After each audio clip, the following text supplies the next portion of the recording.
Ibinalita ng direktor na si Rial Florido ng Zion Production or Studios na madami ng nakalinya ng mga international pictures na maipapalabas sa bansa.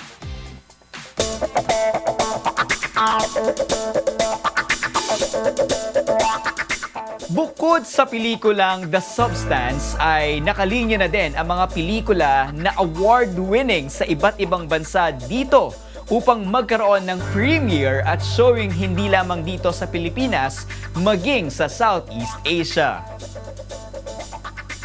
Marami pa kaming mga malalaking titles na darating. Next year we have Henry Cavill and Jake Gyllenhaal movie. Sa kakasa na yun. Ang title ay In the Gray. I think first quarter siya lalabas. And there's also an A24 movie na i-release din namin next year. So, nagdadala talaga kami ng mga malalaki at international movies, not just in the Philippines but in Southeast Asia.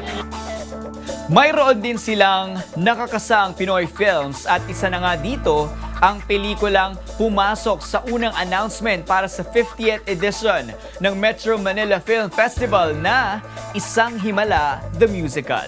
Pinagbibidahan ito ni na Azel Santos, Between Escalante na mula Capitol Films at Unitel sa direksyon ni Pepe Jocno. May yung dalawang magagaling na mga awit hindi lang sa performance stage but also sa stage play.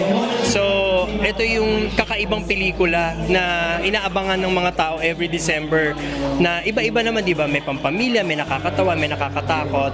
Ito naman yung minsan mo lang mapapanood sa sinehan. Kaya rin kami nag-i-invest sa ganitong klaseng kwento kasi naniniwala kami na minsan lang tayo makakagawa ng ganitong klaseng pelikula. Mapapanood ang nasabing pelikula simula sa December 25, 2024.